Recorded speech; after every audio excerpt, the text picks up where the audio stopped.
So on St. Patrick's Day, I was riding my motorcycle, and this happened.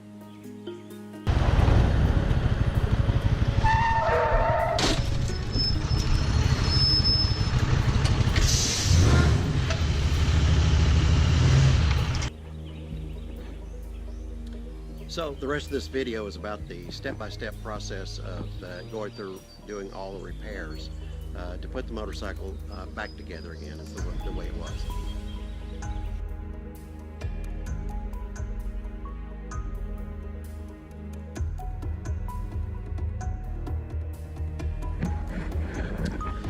Yeah, so this is going to be a multi-step process. I'm going to have to just remove the rear fender and take all of the other pieces that are attached to the rear fender, take those off as well. I have the new rear fender over in the box, and I think I already have a new tail light. I think I have all the pieces I need to get this project started, but it's going to be a multi-step process because I'm going to go ahead and put it up on the stand so that I can easily get to everything and work on it.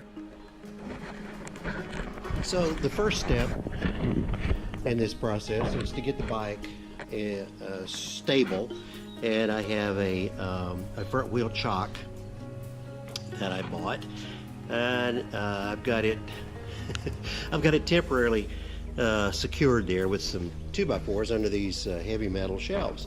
So I just roll the motorcycle up onto the securely fastened wheel chock there, and then I'll hold it in an upright position so that I can get the jack stand underneath it.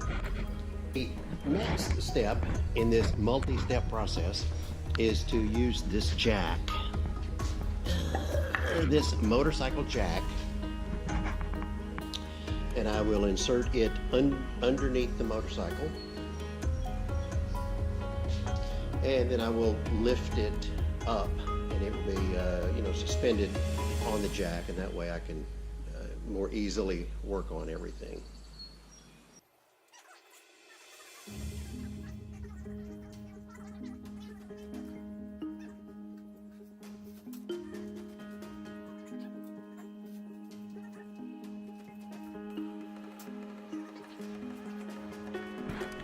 Okay, so we now have the motorcycle successfully suspended in the air. Now we can readily access everything we need to get to. Also, the tires will spin freely, which while it's up in the air like that, I'll go ahead and give all the components a really good cleaning.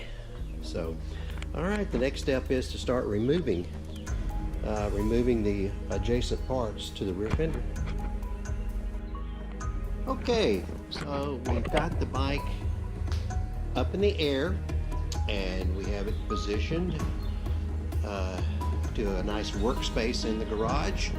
So now let's get started removing things. All right, so here we are. We've got the seat removed. We've got the rear luggage carrier removed. We're getting started. Okay, so now we're going to start removing the rear struts, which are attached to the rear fender.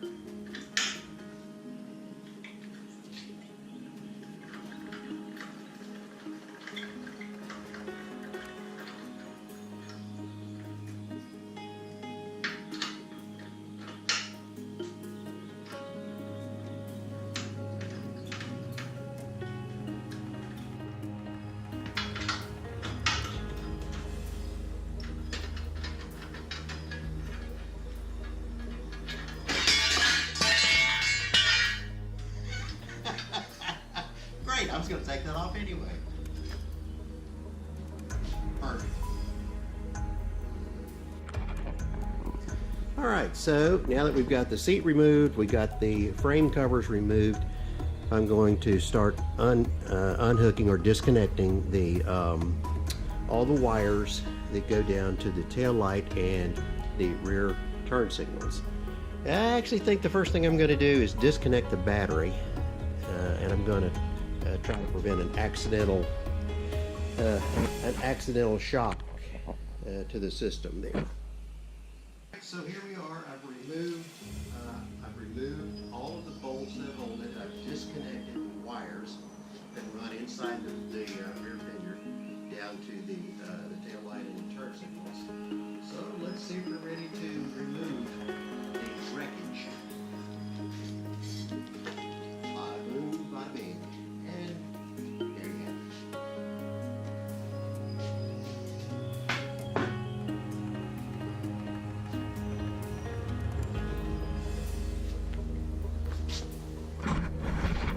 Now I'm going to take some measurements just to ensure that the frame rails themselves are not misaligned or bent or anything.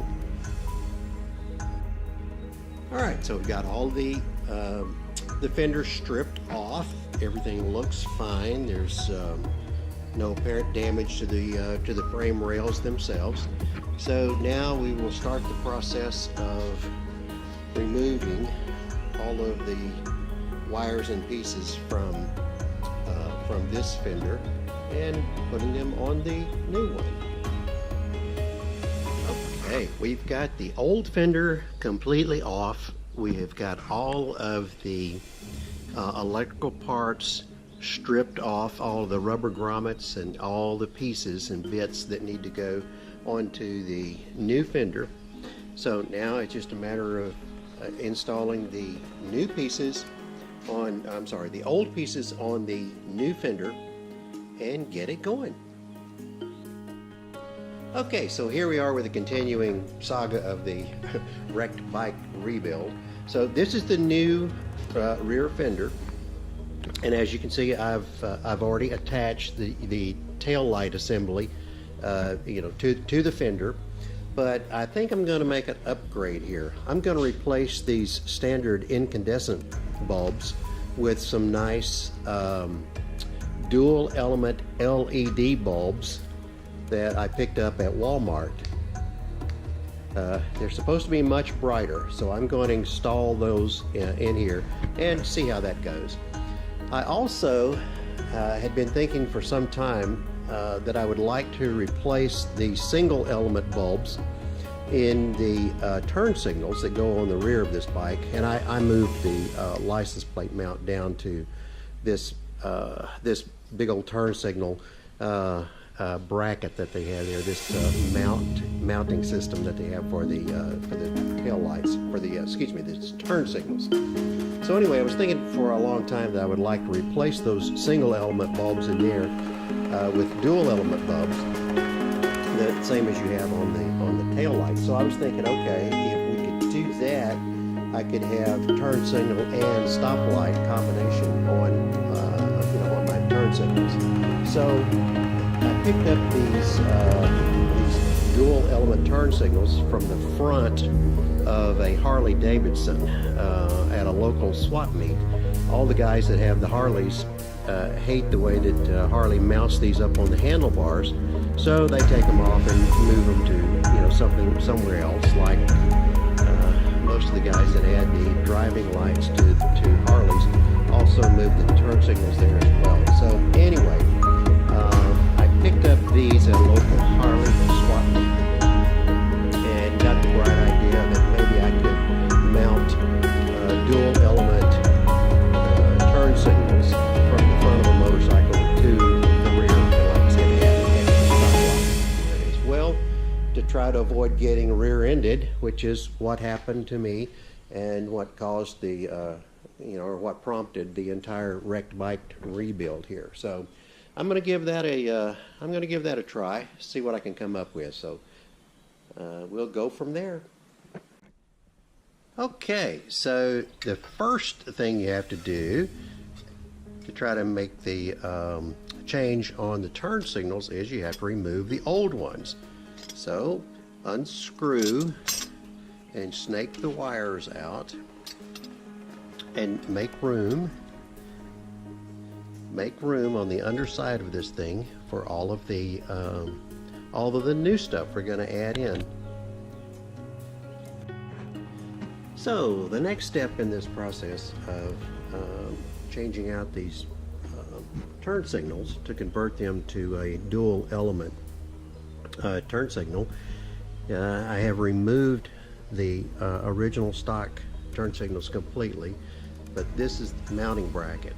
So I figured out that I can use a couple of 3-inch long bolts. These are 5/16 by 24 thread by 3-inch long bolts, and they will screw directly into the turn signal mounting, the turn signal casing itself. So I just need a spacer now to take up this distance in here. There was formerly a 2.5-inch space in there, plastic spacer in there. So I'm going to use some 1/2-inch PVC and cut my own. I'm going to cut a couple of 2.5-inch spacers from the PVC and put one on each side, along with some washers. And it's all going to be hidden, of course, by this cover. You're looking at it upside down. And this, of course, is some things that, a couple of brackets that I homemade and added on there to mount the license plate to. So the license plate goes on like that. So anyway, that's the next step in this modification that we're doing here. Okay. Here's the next step in the the turn signal conversion. The Harley-Davidson front turn signal receptacles are mounted now on the bracket that holds the rear turn signals on the Kawasaki Vulcan. And what I did here was put a 3-inch bolt that's threaded and it screws directly into the Harley turn signal housing. And I've got a 3-inch bolt and a 2.5-inch piece of PVC pipe as a spacer in between there, and got washers on it. And that bolt,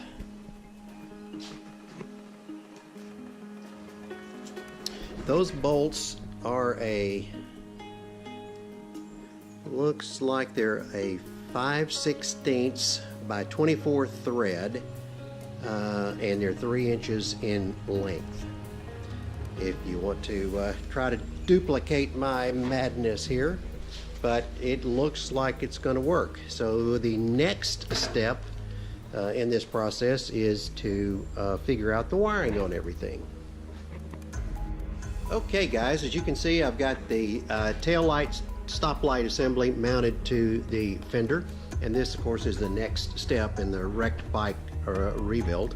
And then I put some Harley-Davidson front turn signal assemblies onto the Kawasaki turn signal bracket that goes on the rear of these Vulcans. And I did that in order to get a dual element bulb in each of the turn signals. And I'm also upgrading to LEDs, LED bulbs in both the turn signal and the stoplight. And so what my plan is, I will have an LED turn signal on either side and a LED stoplight here, here, and in here. So I'll have a running light and a brake light in there, brake lights and turn signals on those. And that's the next step. Now it's all mounted up, so now all I have to do is wire all this stuff up, and we'll be good to go.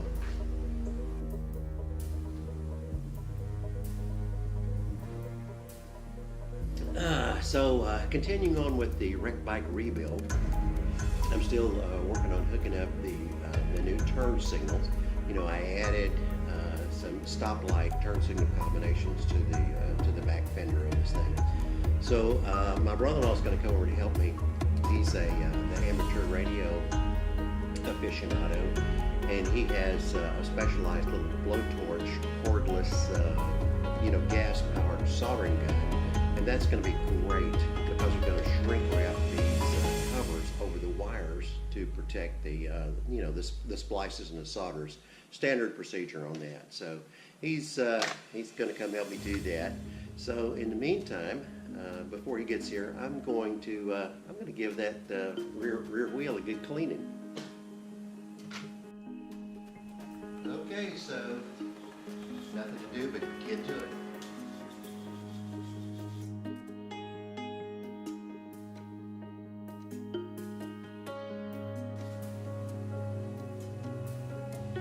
So I had sprayed the entire wheel down with a good automotive wheel cleaner. I was using actually Armor All automotive wheel cleaner. Should do a nice job. That and a good baby bottle brush works great.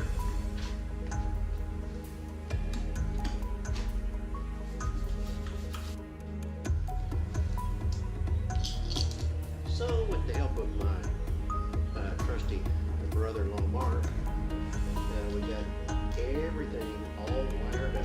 We gave it a quick test and it seemed to work. So now it's time to button everything up.